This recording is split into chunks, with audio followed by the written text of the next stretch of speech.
Good evening students, welcome to Vikram sir general studies classes. और आज फिर से मैं आया हूँ एक नया टॉपिक लेके।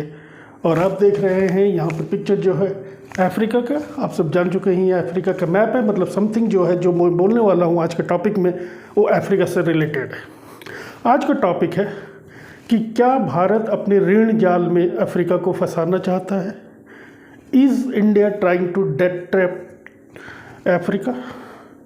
अब डेट ट्रैप का मतलब अगर आप नहीं जानते तो मैं शॉर्टकट में या शॉर्ट फॉर्म में बता देता हूँ। डेट ट्रैप का मतलब होता है ऋण जाल, जो कि चाइना की विदेश नीतियों में से एक प्रोमिनेंट विदेश नीति है ऋण जाल। इस तहत इस डिप्लोमेसी के तहत क्या होता है, आप जानते हो कि ये कंट्री को जो हम पैसा दे रहे हैं ये हमें रिटर्न नहीं कर पाएगा, चाहे किसी चीज़ के लिए भी अब दे रहे हो। वहाँ के मतलब कोई इंफ्रास्ट्रक्चर डेवलपमेंट के लिए, कोई पोर्ट बनाने के लिए दे रहे हो, कोई एयरपोर्ट बनाने के लिए दे रहे हो, सी पोर्ट बनाने के लिए दे रहे हो। आपको अच्छी तरह मालूम है कि फ़िलहाल उस कंट्री की पोजीशन ये है कि वो हमें पैसा दे नहीं पाएगा, वो वापस रिटर्न नहीं कर पाएगा। लेकिन उसके बावजूद भी आप उसे वो पैसा देते हो। वो हो जाता है फिर क्या, बाद में जब कंट्री डिफ़ॉल्ट कर जाता है तो आपकी वो ऑलरेडी इंटेंशन थी जाके कि वो एसेट जिस चीज़ से जो आपके पैसे से बना था उसको आप अपने कब्जे में ले लेते हो, क्योंकि इसी तरह के आप टर्म्स एंड कंडीशंस बनाते हो। इसकी जो ये इस तरह के जो पैसे जो दूसरे चाइना देता है दूसरे कंट्रीज़ को, जिसको कि पैसों की बहुत ज़्यादा आवश्यकता है, लेकिन उसको कहीं से वर्ल्ड बैंक वगैरह से कुछ ग्रांट मिल नहीं पाता है या इंटरनेशनल मॉनेटरी फंड से कुछ नहीं मिल पाता ग्रांट, तो चाइना इस पर बहुत ज़्यादा heavy high rate of interest लगाता है। लगभग 6.5% का ब्याज दर रहता है। और ये बहुत ज़्यादा heavy high rate of interest होता है, जो कि नॉर्मली इस तरह के कंट्रीज़ रिटर्न नहीं कर पाते हैं जो कि चाइना से डेट लेते हैं। तो फाइनली जो है ये डेट को सेटल करने के लिए चाइना उनका जो इंफ्रास्ट्रक्चर बिल्ड हुआ है उसको कई सालों का, लगभग 99 ईयर या 100 साल के लीज पे ले लेता है। और उस पर जो कमाई होता है वो कहता है कि क्योंकि तुमने तो मुझे पेमेंट नहीं कर पाया, अब ये जो है मेरी प्रॉपर्टी है, अगले 99 साल, अगले 100 साल तक इसकी जो कमाई है वो मेरी होगी। इंडिया ऐसे राजनीति नहीं करता है। बिलीव मी, इंडिया ऐसे राजनीति नहीं करता है, ना ही हम किसी कंट्री को डेट ट्रैप में फंसाने के इंटरेस्टेड हैं। अब अगर एग्जाम्पल आप कहेंगे लेटेस्ट चाइना का जो डेट ट्रेड डिप्लोमेसी का जो एग्जाम्पल है, श्रीलंका का हम्बनटोटा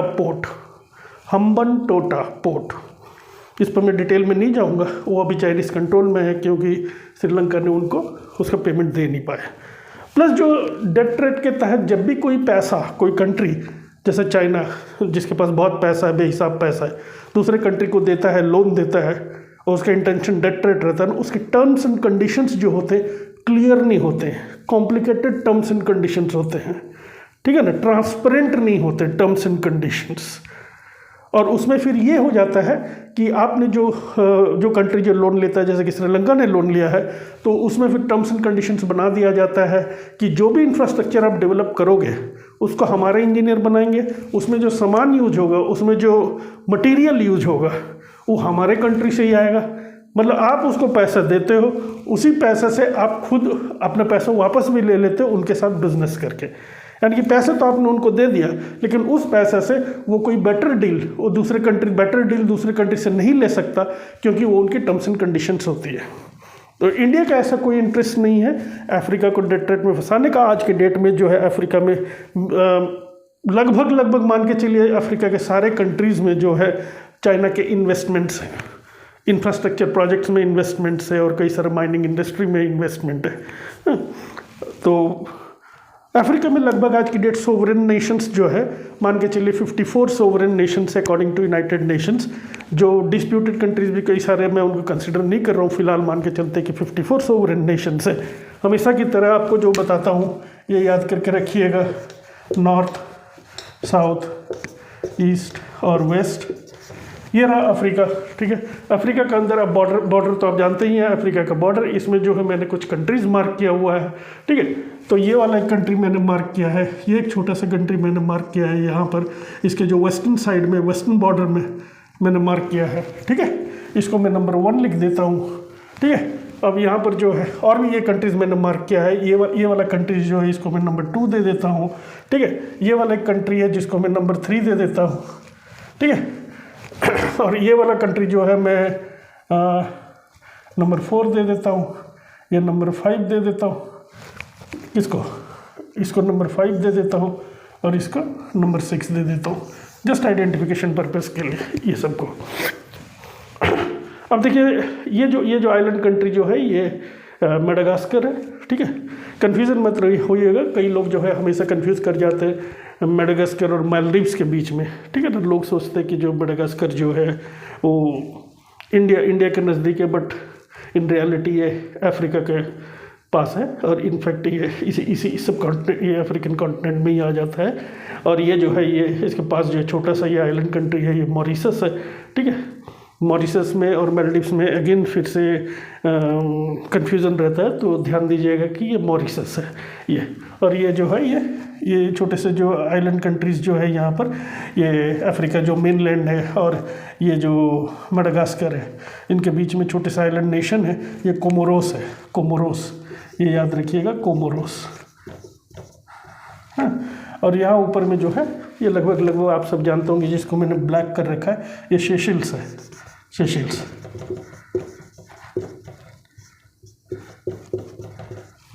ये सेशेल्स है। अब इंडिया ने जो है, इंडिया के लिए इम्पोर्टेंट अभी ये है कि अफ्रीका में अपनी इन्वेस्टमेंट बढ़ाए, ठीक है।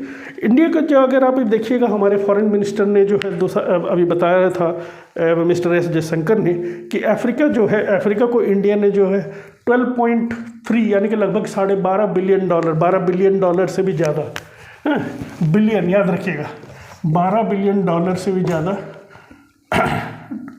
12.5 मान के चलिए बिलियन से भी ज़्यादा, US डॉलर से ज़्यादा डिफरेंट कंट्रीज़ में अफ्रीका में को कर्जा दे रखा है। तो क्या मतलब, क्या इंडिया को ये पता था कि वहाँ पर जाके ये जो हम कर्जा दे रहे हैं वो वापस नहीं कर पाएंगे? नहीं, देखिए इंडिया का ऐसा कोई इंटेंशंस नहीं है कि वो वापस कर नहीं पाएंगे, क्योंकि हमारा जो है एक विज़न है, एक लॉन्ग टर्म विज़न है। पहला तो ये है कि इंडिया चाहता है कि ये जो कंट्रीज़ है ये डेवलप करें। दूसरा चीज़ ये है कि अफ्रीका का मार्केट अब एक वर्जिन मार्केट है, अभी तक अफ्रीका का मार्केट पूरी तरह से खुला नहीं है। अब इंडिया चाहता है कि अफ्रीका से ट्रेड रिलेशन स्टार्ट हो, अफ्रीका से बेहतर, अभी हो रहा है, ट्रेड हो रहा है, लेकिन बेहतर बने। अफ्रीका में इंडियन चीज़ों की एक्सेप्टेंस बढ़े, जैसे अफगानिस्तान में जो है इंडियन चीज़ों की एक्सेप्टेंस बहुत ज़्यादा है, बहुत ज़्यादा है। ईरान में भी धीरे धीरे इंडियन चीज़ों की एक्सेप्टेंस बढ़ रही है, इसीलिए इंडिया चाहता है कि जो वहाँ की जो पब्लिक है इंडिया को रिकग्नाइज़ करे, इंडियन प्रोडक्ट्स को रिकग्नाइज़ करे, इंडिया के वेरियस सेक्टर में जाके यहाँ पर जो है ऑर्गेनाइजेशंस लगाए जाए, जैसा ऑटो इंडस्ट्री हो गया और भी डिफरेंट, माइनिंग इंडस्ट्री हो गया, डिफरेंट चीज़ में वो इंडिया ये चाहता है। तो इकोनॉमिक पॉइंट ऑफ व्यू से ये इंपॉर्टेंट इसीलिए है क्योंकि ये जो मार्केट, अफ्रीका का मार्केट अभी तक पूरी तरह से ओपन नहीं है। दूसरा चीज़ ये है कि ये जो अफ्रीका है, आप ये अफ्रीका जो देख रहे हैं आप ऑलरेडी जानते हैं कि ये इस तरफ जो है नॉर्थ अटलांटिक ओशियन है, इधर जो है नॉर्थ अटलांटिक है और इधर जो है साउथ अटलांटिक ओशियन है, इधर जो है इंडियन ओशियन है।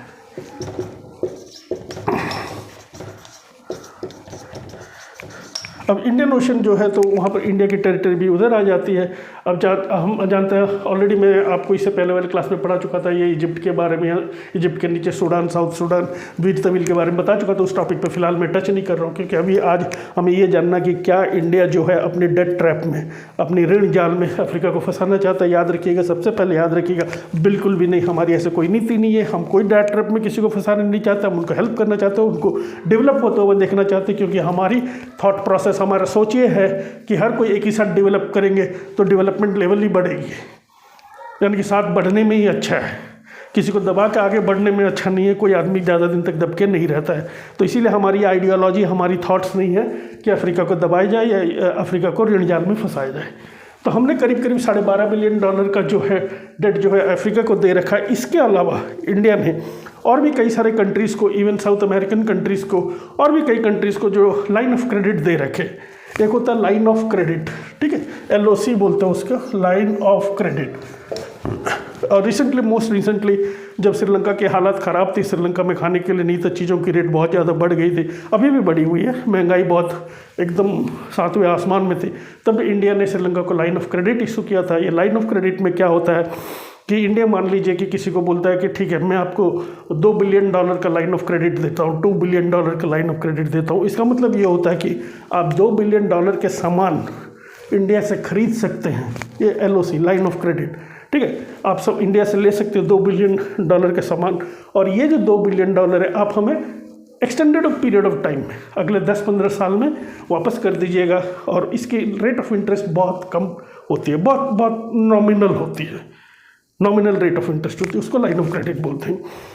तो इंडिया का अगर देख के चले कि इंडिया का जो टोटल इन्वेस्टमेंट है, इन्वेस्टमेंट नहीं बोलूँगा, जो इंडिया ने जो लोन दे रखा है, जो क्रेडिट दे रखा है ऑल ओवर द वर्ल्ड, अगर आप देख ले सकिएगा तो लगभग 30-32 बिलियन डॉलर के आसपास आ जाता है, जिसमें कि अफ्रीका में ही लगभग $12 बिलियन इंडिया का इन्वेस्टमेंट है, ऑलरेडी इन्वेस्टमेंट है। इंडिया ने लोन दे रखा है, इन्वेस्टमेंट तो नहीं बोलूँगा उसको, इंडिया ने इनको लोन दे रखा है।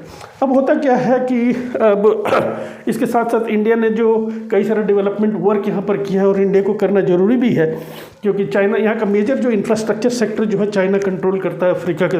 अब अफ्रीका का ऑलमोस्ट हर स्टेट में जाइए देखिए कि चाइनीज़ कंपनीज जो है बड़े बड़े बिल्डिंग्स वगैरह, रोड्स वगैरह, माइनिंग सब चाइना की कंपनी कर रही हैं, ठीक है।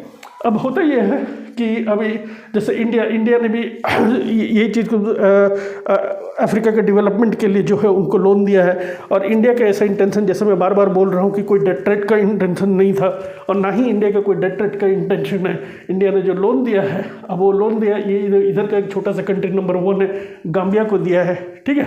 अब गाम्बिया को क्या है, गाम्बिया का जो पार्लियामेंट बिल्डिंग है वो इंडिया ने बनाया है। हाँ, मुझे मालूम, आप सबको मालूम है कि अफगानिस्तान का ही पार्लियामेंट बिल्डिंग जो है इंडिया ने बनाया, उनको गिफ्ट दिया है, लेकिन गाम्बिया का भी जो पार्लियामेंट बिल्डिंग जो है इंडिया ने बनाया। और आपको बता दें कि गाम्बिया का एक मेजर टूरिस्ट अट्रैक्शन उनका पार्लियामेंट है, जो कि गवर्नमेंट ऑफ इंडिया ने बना के उनको दिया है।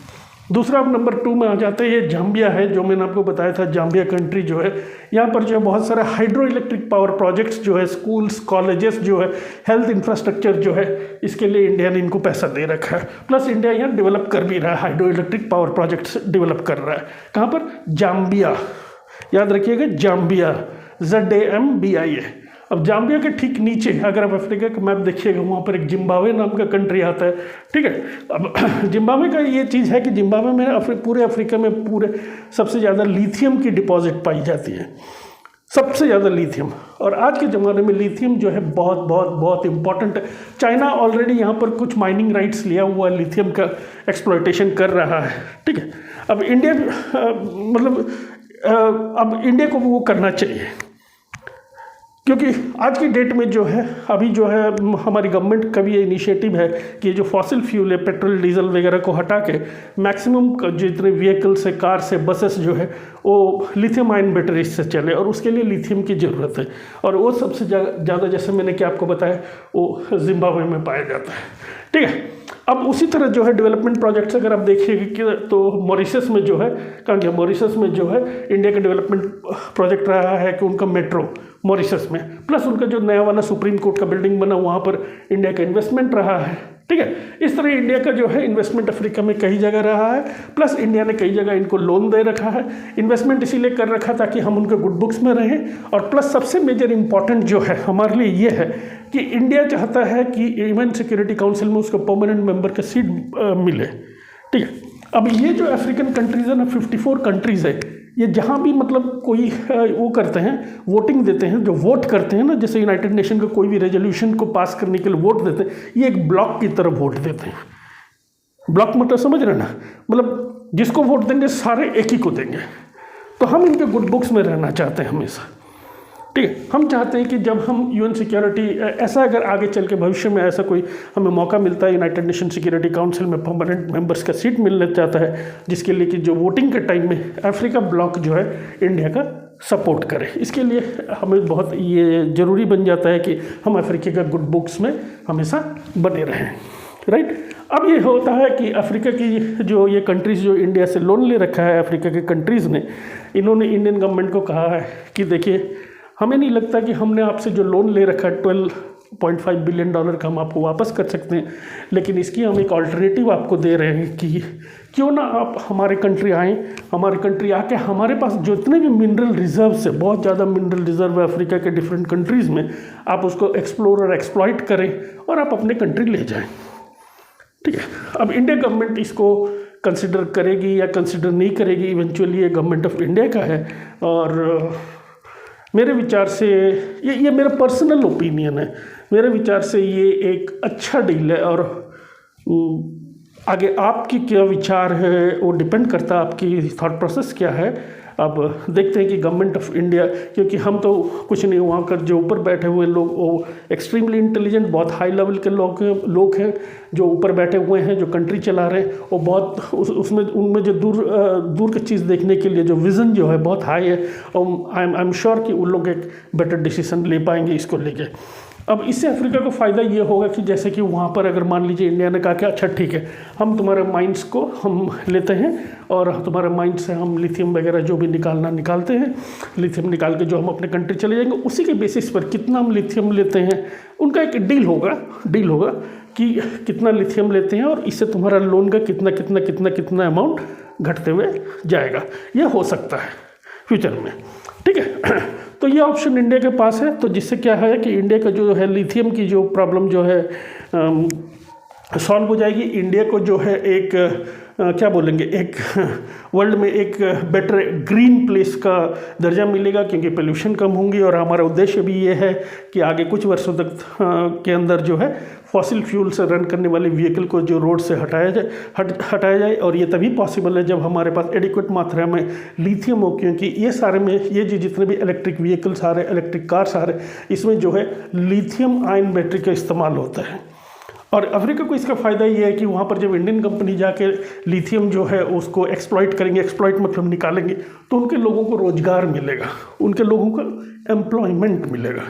टेक्नोलॉजी इंडिया को होगी, मशीन्स इंडिया को होंगे, ठीक है, मैन पावर उनका होगा, जो लेबर फोर्स जो है उनको अच्छी खासी एम्प्लॉयमेंट मिल जाएगी। तो ये है इंडिया का जो है। तो इंडियन सरकार अभी इस पर विचार करे, देखते हैं इंडिया सरकार फाइनली क्या डिसाइड करता है। तो लेट्स सी। सो ये चीज़ें ये याद रखिएगा, ये चीज़ें। और हाँ, एक चीज़ और बता देता हूँ, देखिए मतलब कैसे कैसे लोग हैं इस दुनिया में। मतलब आपको पता है कि जब हमने आर्टिकल 370 को स्क्रैप किया था ना, एक ऑर्गेनाइजेशन है, उसका नाम है Organisation of Islamic Countries, OIC। इसमें वर्ल्ड के लगभग सारे जितने भी इस्लामिक कंट्रीज़ हैं वो मेंबर हैं उनके। 2020 में 2020 में ऑर्गेनाइजेशन ऑफ इस्लामिक कंट्रीज़ का एक मीटिंग हुआ था। कहाँ पर हुआ था? नाइजर में। ये जो नंबर 4 वाला कंट्री मैंने दे रखा है, ये नाइजर है, नाइजेरिया नहीं, नाइजर। ये ध्यान दीजिएगा कि नाइजेरिया और नाइजर दो अलग अलग कंट्रीज़ हैं, ठीक है। नाइजर जो है ये लैंडलॉक कंट्री है, नाइजेरिया जो है लैंडलॉक नहीं है, क्योंकि इसके बगल में समुंदर है, साउथ अटलांटिक ओशन है। नाइजर में ये एक मीटिंग करते हैं, और वो मीटिंग का उनका जो एजेंडा था ये था कि भारत जो आर्टिकल 370 को हटा रहा है, जो कि स्पेशल स्टेटस देता था जम्मू एंड कश्मीर को, ये बिल्कुल गलत था। हम उसका निंदा करेंगे, हम सारे मेंबर कंट्रीज बैठेंगे और भारत के विरुद्ध कोई स्ट्रॉन्ग स्टेप लेंगे। इसके लिए उन्होंने मीटिंग बुलाया था। और कमाल की बात यह है कि जिस बिल्डिंग में बैठ के ये सब वो चर्चा करने वाले थे, भारत की निंदा करने वाले थे, वो बिल्डिंग इंडिया ने बनाई थी। आप समझ रहे हैं? जो बिल्डिंग इंडिया ने बनाई थी वहीं बैठ के वो इंडिया की निंदा करने वाले थे, ऑर्गेनाइजेशन ऑफ इस्लामिक कंट्रीज। ठीक है, हर किसी की अपनी अपनी एजेंडा होती है, ठीक है, आप करो। मेरा तो उनका ये बोलना है कि देखिए अफ्रीका में इतने सारे इस्लामिक कंट्रीज़ है, कई सारे गरीब कंट्री हैं, इतनी छोटे कंट्रीज़ हैं, जैसे जिबूटी जैसे कंट्री, यहाँ पर जिबूटी है, यहाँ पर जिबूटी है, ठीक है ना। और भी कंट्री है जिनका जो है ना डेट टू लोन रेशियो, ठीक है ना, डेट टू जीडीपी रेशियो, मतलब जो डेट का मतलब होता है लोन, उनको लोन बहुत ज़्यादा हाई है। क्यों ना ये ऑर्गेनाइजेशन ऑफ इस्लामिक कंट्रीज़ ये करती है कि मिल के चलो हमारे जो दूसरे इस्लामिक कंट्रीज़ है, जिनके जो छोटे कंट्रीज़ है, जिनके की बहुत ज़्यादा डेट हो चुका है, जो उनको बहुत ज़्यादा लोन हो चुका है, उनको हम लोग लोन उतारने में मदद करें। इसकी मीटिंग करते हैं ना, अच्छा होता है। अब इस तरफ का जो है इंडिया का फोकस तो फिलहाल तो इस तरफ के जो कंट्रीज़ हैं, यहाँ पर जो कंट्रीज़ हैं इस पर इंडिया का फोकस है, यहाँ पर है ना। यहाँ पर जो है आपको जिबूटी मिल जाएगा, यहाँ पर आपको सोमालिया मिल जाएगा, जिसको हॉर्न ऑफ अफ्रीका बोलते हैं, यहाँ पर सोमालिया है, इरिट्रिया भी यहीं पर है, ठीक है ना, कीनिया वगैरह यहाँ पर है, ऑलरेडी बता चुका हूँ आपको, जाम्बिया जिम्बाब्वे वगैरह यहाँ पर है। हाँ, तो ये इस एरिया में इंडिया फ़िलहाल फोकस कर रहा है। और इंडिया जो मेजर प्रोजेक्ट्स जो है इस एरिया में लॉन्च किया हुआ है, जो कि मैंने आपको ऑलरेडी बता चुका हूँ। और उम्मीद करता हूँ कि इंडिया अफ्रीका का रिलेशनशिप अच्छा बना रहेगा। हालांकि चाइना का बहुत हैवी इन्वेस्टमेंट है यहाँ पर, पिछले करीब 2 साल में चाइना ने $150 बिलियन का इंफ्रास्ट्रक्चर प्रोजेक्ट वगैरह डाल रखा है। और हाँ, ये याद रखिए, इंडिया चाइना अफ्रीका को डेट ट्रैप में फंसाना कभी नहीं चाहता है। ये हमारा मोटिव था नहीं, ना कभी है, ना कभी फ्यूचर में रहेगा किसी कंट्री को डेट ट्रैप में फंसाने का। बल्कि हम तो और भी लोगों को समझाते हैं कि ये डेट ट्रैप में चाइना का मत पड़ो, बांग्लादेश को भी समझाने का हमने प्रयास किया है। ठीक है, इसके आगे फिर से हम लोग अगले सेशन में कोई और एक बहुत ही इंटरेस्टिंग टॉपिक पे डिस्कस करेंगे। मैं तो आप लोगों को बार बार रिक्वेस्ट करता हूं कि आप मुझे सजेस्ट कीजिए किस टॉपिक पे डिस्कस किया जाए, जो कि इंटरेस्टिंग टॉपिक। आप लोग कुछ बोलते नहीं है। आज के लिए बस इतना ही। आज मैं यहाँ स्टॉप करता हूँ।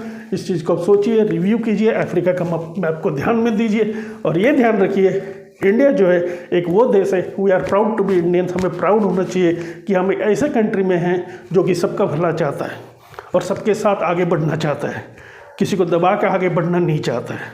हम उस कंट्री के रहने वाले हैं। ठीक है, thank you for patience listening. Have a great day and take care.